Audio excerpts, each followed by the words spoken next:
Even welcome to my channel. आज की इस वीडियो में हम जानेंगे त्रिपक्षीय संघर्ष जो चला है पाल, प्रतिहार और राष्ट्रकूट के बीच में। इसी संघर्ष को हम कन्नौज का संघर्ष भी कह सकते हैं। तो ये जो टॉपिक है ये लिया गया है, जैसे कि मैंने यहाँ लिखा हुआ है, क्लास 7th की न्यू एनसीईआरटी से और चैप्टर नंबर 3 से। इस वीडियो में हम इस चैप्टर या इन शक्तियों से रिलेटेड लगभग मोस्टली क्वेश्चंस डिस्कस कर लेंगे।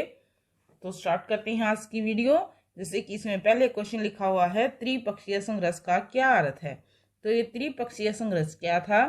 तीनों शक्तियां, जैसे कि ऊपर मेंशन किया गया है, पाल, प्रतिहार और राष्ट्र, 2 शताब्दियों तक आपस में कन्नौज के लिए संघर्ष करती रही और इसे ही हम त्रिपक्षीय संघर्ष कह सकते हैं। तो कन्नौज के लिए संघर्ष क्यों हुआ, क्यों था ये क्षेत्र इतना प्रसिद्ध, जान लेते हैं। एक कारण तो यह था कि यह प्रदेश बहुत ही उपजाऊ और व्यापारिक दृष्टि से महत्वपूर्ण था। क्या था? व्यापारिक दृष्टि से महत्वपूर्ण। उपजाऊ होने के कारण हर तरह की वनस्पति थी जो व्यापारियों को व्यापार करने के लिए प्रेरित करती थी। दूसरे, उस समय के राजा ये मानते थे कि कन्नौज पर अधिकार करके समूचे भारत के विशाल क्षेत्र पर सर्वोच्चता का दावा कर सकते हैं। ठीक है, तो ये 2 तरह के मत थे। इसके लिए ही शक्ति आपस में संघर्ष थी कन्नौज के लिए। कन्नौज के लिए त्रिपक्षीय संघर्ष कब शुरू हुआ? तो इसकी शुरुआत हुई है, जैसे कि पाल वंश का जो शासक है धर्मपाल, उसके समय 780 ईस्वी में त्रिपक्षीय संघर्ष किस तरह से शुरू हुआ। तो इसकी शुरुआत जान लेते हैं किस तरह से हुई है। जो पाल राजा है धर्मपाल, वो कन्नौज पर अधिकार करके साम्राज्य का विस्तार करना चाहता था। सबसे पहले स्टार्टिंग किसने की है? जैसे कि राजा धर्मपाल ने। लेकिन प्रतिहार राजा वत्सराज ने धर्मपाल को हरा दिया। लेकिन जब ये दोनों आपस में युद्ध में विजयी थे तो इसी टाइम पे राष्ट्रकूट जो शासक है ध्रुव, तो उसने इन दोनों को हराकर कन्नौज पे अपना अधिकार जमाना चाहा। यानी कि मेन जो संघर्ष था वो कन्नौज के लिए ही था। नेक्स्ट क्वेश्चन लेते हैं। वत्सराज की मृत्यु के बाद प्रतिहार वंश का नया शासक कौन बनता है? तो ये बनता है नागभट्ट द्वितीय। उसने चक्रयुद्ध धर्मपाल को हराकर कन्नौज पे सत्ता स्थापित की है। कौन है ये नया शासक? नागभट्ट द्वितीय। राष्ट्रकूट, गुज्जर प्रतिहार और पाल वंश के शासक और उनके समय का वर्णन करें। तो पहले स्टेप बाय स्टेप एक एक करके हम ये जान लेते हैं कि राष्ट्रकूट में कौन कौन से शासक हुए हैं, गुज्जर प्रतिहार और पाल में।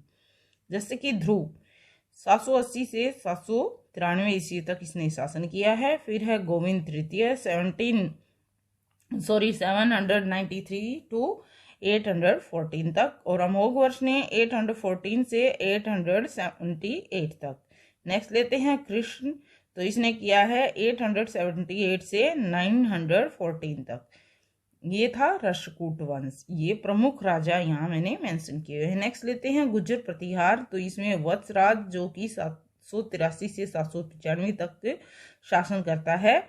नेक्स्ट है नागभट्ट 795 से 833 ईस्वी तक। रामभद्र 833 से 836 ईस्वी तक 3 साल ही शासन कर पाता है ये। मिहिर भोज, तो इसने शासन किया 836 से लेकर 889 ईस्वी तक। महेंद्रपाल जो है वो शासन करता है 890 से लेकर 910 ईस्वी तक। फिर है पाल वंश। जैसे पाल वंश में सबसे पहले धर्मपाल, तो इसने 770 से लेकर 810 ईस्वी तक शासन किया। फिर देवपाल 810 से 850 ईस्वी तक। विग्रहपाल ने 850 से 60 10 वर्षों तक। नारायण पाल, इसने शासन किया है 860 से 915 ईस्वी तक। आगे इस वीडियो में हम ये जानेंगे, जैसे कि स्टेप बाय स्टेप करके गुज्जर प्रतिहार के एक जो राजा है उनके कार्य और उनका समय किस तरह से व्यतीत हुआ है, तो ये जानेंगे। नेक्स्ट क्वेश्चन लेते हैं। पाल वंश का प्रथम शासक किसे माना जाता है? तो ये माना जाता है गोपाल को। गोपाल ने क्या किया? 647 ईस्वी में बंगाल का शासक था शशांक, तो उसकी मृत्यु के बाद जो अराजकता फैलाई हुई थी शशांक ने, उसको समाप्त करके 750 ईस्वी में शासक बनता है। ठीक है, नेक्स्ट क्वेश्चन लेते हैं। पाल वंश को किसने समाप्त किया? ये यहाँ से स्टार्टिंग है गोपाल से, और समाप्त करने वाला कौन है? 1197 ईस्वी में मोहम्मद गोरी का जो सेनापति है उसने इस वंश को समाप्त किया। पाल शासकों ने शिक्षा के क्षेत्र में क्या योगदान दिया है? तो शिक्षा के क्षेत्रों में उन्होंने कहाँ पे, जैसे सोमपुरी, विक्रमशिला और उदंतपुरी में शिक्षण स्थानों की स्थापना की है। और नालंदा को आर्थिक सहायता, जैसे विदेशी आते रहे हैं तो नालंदा को तहस नहस से मतलब बहुत ज्यादा नुकसान पहुंचाया है। तो ये जो शासक है पाल शासक, इन्होंने आर्थिक सहायता की है इस विश्वविद्यालय की। पाल शासनकाल के प्रसिद्ध विद्वान और उनकी रचनाओं का, कौन कौन से विद्वान हुए हैं उस टाइम पे और उन्होंने क्या रचनाएं लिखी हैं? जैसे कि संध्याकर नंदी, इसने क्या लिखा है? रामचरितमानस। चक्रपाणी चक्रदूत, माधव रोग निदान, जीमूत वाहन, कला विवेक एंड व्यवहार मात्रम, ये सब रचनाएं लिखी गई थी। तो ये है पाल शासनकाल। अब नेक्स्ट जो टॉपिक है वो है हमारा गुर्जर प्रतिहार राजपूतों का प्रसिद्ध वंश। ठीक है, इसके बारे में हम क्वेश्चन जानेंगे। गुर्जर प्रतिहार वंश किस कारण कहा जाता था? किस कारण? क्योंकि वे राजस्थान के गुर्जर कबीले से संबंध रखते थे, इसलिए उन्हें गुर्जर प्रतिहार कहा जाता था। किससे संबंध रखते थे? राजस्थान के गुर्जर कबीले। चंद्रबरदाई के अनुसार इनकी उत्पत्ति किससे मानी गई है? तो चंद्रबरदाई ने बताया है इनकी उत्पत्ति अग्निकुंड से हुई है। गुर्जर प्रतिहार वंश को कितनी शाखाओं में बांट सकते हैं? जैसे कि 3 में। प्रथम श्रेणी जो है भृगुकुच भड़ोच, दूसरी शाखा है मंडोर राजस्थान और तीसरी शाखा है उज्जैन। ठीक है, तो इन 3 शाखाओं में गुर्जर प्रतिहार वंश को बांटा गया है। गुर्जर प्रतिहार वंश की स्थापना किसने की? जैसे पाल शासनकाल में स्थापना कौन था? संस्थापक था गोपाल। तो यहाँ पे नागभट्ट प्रथम ने उज्जैन में इस वंश की स्थापना की है। गुर्जर प्रतिहार वंश का अंत कब हुआ और किसने किया? तो मोहम्मद गौरी 1018 ईस्वी में कन्नौज पे हमला करता है।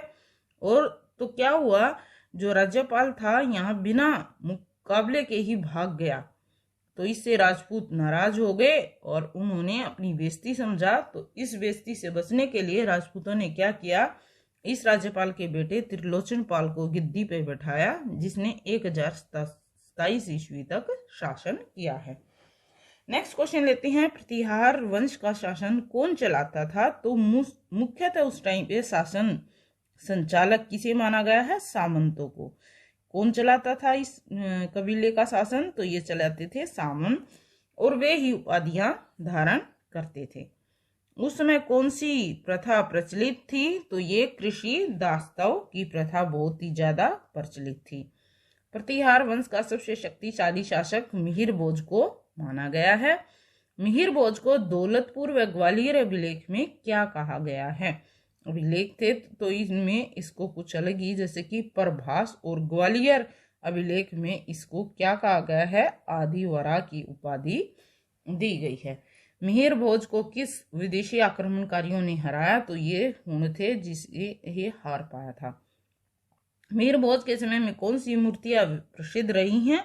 तो ये रही हैं ओसिया, आभानेरी, कोटा में मंदिर की दीवारों की नक्काशी, विष्णु का विश्वरूप, और कन्नौज में शिव और पार्वती विवाह की जो मूर्ति है वो विश्व प्रसिद्ध रही हैं।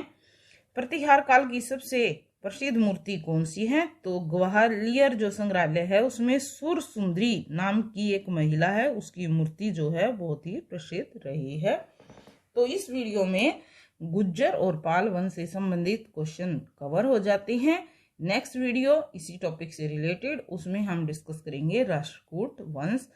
So if you like my video, please share and subscribe my channel. Thanks for watching the video.